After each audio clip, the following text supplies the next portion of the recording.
Brigade Palpitaire, 1 BHK, 2 BHK, 3 BHK flats available. Burigere Cross, Bengaluru. Please contact this number.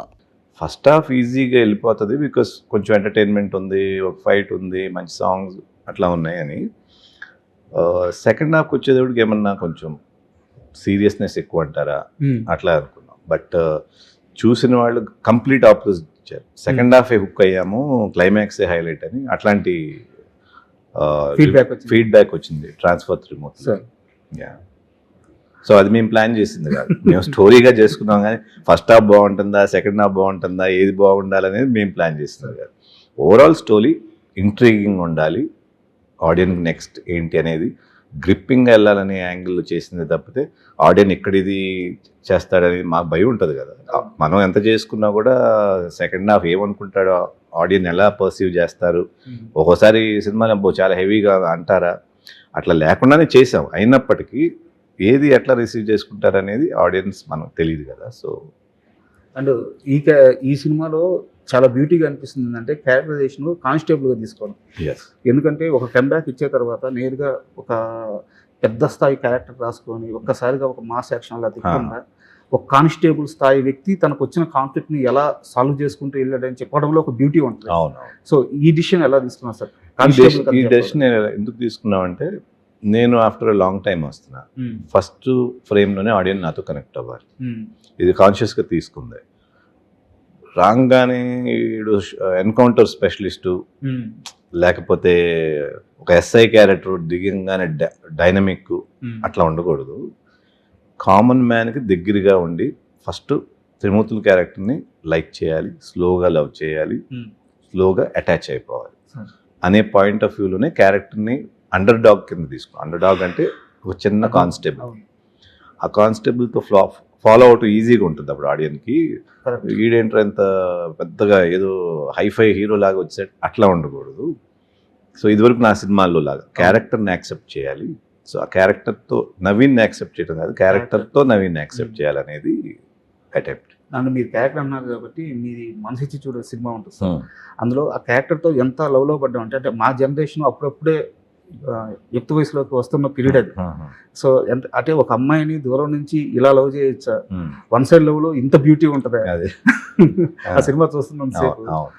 So మనసిచ్చి చూడు cinema గురించి ఏదన్నా మీకు బాగా గుర్తుండిపోయే జ్ఞాపకం ఒకటి షేర్ చేయండి సార్.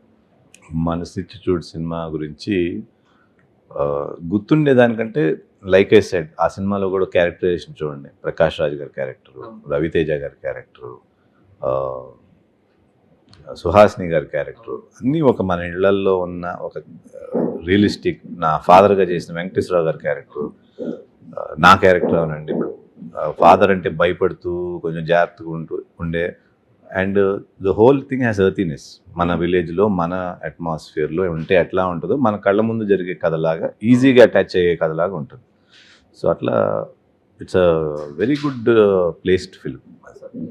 అండ్ దాంట్లోనే బోడి చదువులు వేస్ట్ అని చెప్పి ఒక సాంగ్ రాశారు శ్రీజనులు గారు. ఆ సాంగ్ గురించి ఎన్ని దశాబ్దాలు చర్చ జరిగిందంటే ఆయన ఆ రోజు రాసిన ప్రతి మాట ఇప్పుడు కాలమానానికి ఇప్పుడున్న పరిస్థితులకి యాప్ట్గా సరిపోతుంది. ఎప్పటికీ సరిపోతుంది, అది యూనివర్సల్ కదా. అండ్ త్రిమూర్తుల సినిమాకి మీరు ప్రొడ్యూసర్గా కూడా బాధ్యతలు తీసుకున్నారు.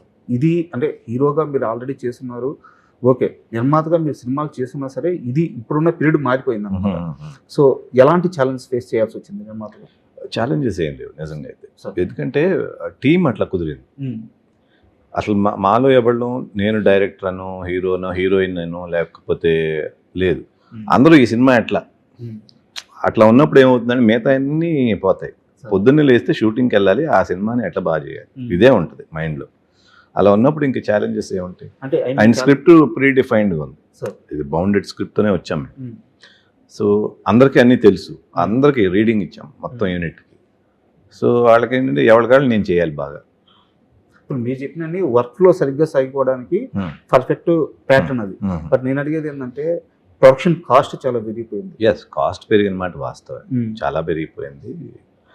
బట్ అట్లా ఉంది, ఏం చేయాలి. సో సిద్ధమయ్య దిగారు. సిద్ధమయ్యేది. అండ్ బ్యూటీ ఏంటంటే ఓటీటీ అసలు చాలా ముందు క్లోజ్ చేసేసారంట. వాళ్ళకి చూపించగానే సినిమా చూపించాము. జనరల్గా షో రూల్ చేస్తారు, 5 minutes షో రూల్. అట్లా వద్దులే సినిమా చూసేమని వాళ్ళకి పంపించాము. Within 1-2 days they closed it.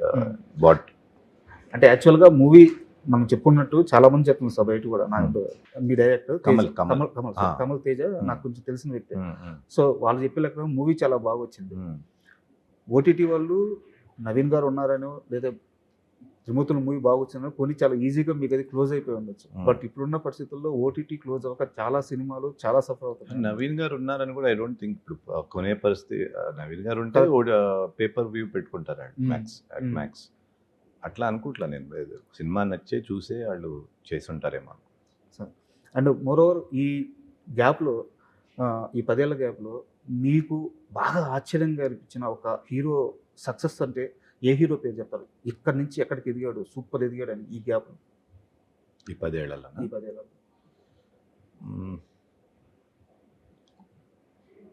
Allu Arjun. ఎందుకంటే పుష్ప ఎక్స్పెక్ట్ చేయలేదు కదా అంత బ్లాస్ట్ అవుతుంది. ఇప్పుడు బాహుబలిలో ప్రభాస్ గారిది ఎక్స్పెక్టెడ్, వాళ్ళు తీసిందే పెద్ద స్కేలు, గ్లోబల్ మూవీ కిందే తీశారు. అండ్ ఎనీవేస్ అలాంటి ఎక్స్పెక్టేషన్ కూడా ఉంది రాజమౌళి గారి మీద. పుష్ప అనేది వాళ్ళు పాపం తెలుగు సినిమాగా తీసుకున్నారు, అది బ్లాస్ట్ అయ్యి వరల్డ్ స్టేజ్లోకి వెళ్ళింది. So that is a very good surprise. And పెద్ద చూసారా సార్? పెద్ద ఇంకా చూడలేదు. అంటే యాక్చువల్గా ఎందుకు అడిగానంటే పెద్ద సినిమా విషయంలో రామ్ చరణ్ గారు ఆ కథను ఓకే చేయడం కూడా సేమ్ మీలాగే ఆలోచించారు. కథ చెప్పాలి, స్టార్ హీరో అయినా సరే కథ చెప్పాలని. That's very good thought. ఇప్పుడున్న బిగ్ స్టార్స్ ఎవరు అలాంటి కథని సెలెక్ట్ చేసుకోవడానికి డేర్ కూడా చేయరు. సో చాలా బాగా కుదిరింది అనమాట. సో నెక్స్ట్ మీ ప్రయత్నాలు ఎలా ఉండబోతున్నాయి? ఇలాంటి కథ చెప్పే మార్గంలోనే ఉండబోతున్నాయా? మోస్ట్లీ అదే ఉంటుంది సార్. అలా చేయాలని ఉంది, చూడాలి మనకి ఎట్లా ఇది వస్తుందని. సార్ అండ్ త్రిమూర్తుల విషయంకి వస్తే ఆడియన్స్కి ఏం చెప్తారంటే మిమ్మల్ని చూడడానికి ఖచ్చితంగా మీ ఫ్యాన్స్ అలాగో వచ్చేస్తారు.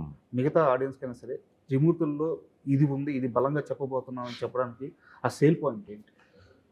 Sale point conflict. త్రిమూర్తులు ఫేస్ అయ్యే కాన్ఫ్లిక్ట్ అనేది it will be very different.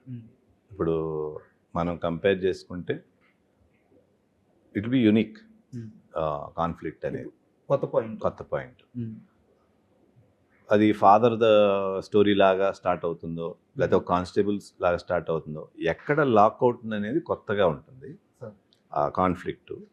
ఆ కాన్ఫ్లిక్ట్ నుంచి ఎండ్కి వెళ్ళే వరకు ఏమవుతుందని యాంగ్జైటీ ఉంటుంది.